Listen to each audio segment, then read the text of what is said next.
अहम खबर आपको आगाह करते चले शाहपुर से, जहां बिजली के बिलों में बेजा टैक्सों के खिलाफ शहरी सरापा एहतजाज बन गए।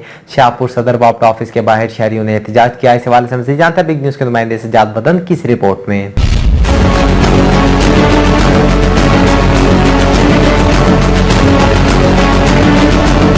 हुकूमत पाकिस्तान की जानिब से घरेलू सार्फिन के बिजली के बिलों में जालिमाना टैक्सों के खिलाफ यूनियन कौंसिल सलीमाबाद और यूनियन कौंसिल शाह यूसुफ की अवाम ने फेस्टिव सब डिवीजन बाबडा शाहपुर सदर के सामने एहतजाज किया। हुकूमत की जानिब से बिजली के बिलों में इजाफा नामंजूर है। पहले ही अवाम महंगाई की चक्की में पिस रही है, ऊपर से इन टैक्सों ने गरीब अवाम का जीना दोभर कर दिया है। गरीब अवाम बिजली के बिल अदा करे या अपने बच्चों का पेट पाल सके। महंगाई की वजह से 2 वक्त की रोटी मुश्किल हो गई है, जबकि एक पंखे और बल्ब का बिल 15 से 20 हजार रुपए आ रहा है। एहतजाज के शुरका ने SDO बाबडा हाफिज मोहम्मद तारक से मुलाकात की और अपने मसाइल बताए, जिस पर SDO बाबडा शाहपुर ने शुरका के मसाइल सुने और इन्हें आला हुकाम तक पहुँचाने के बारे में बताया, जिस पर शुरका ने एहतजाज खत्म कर दिया।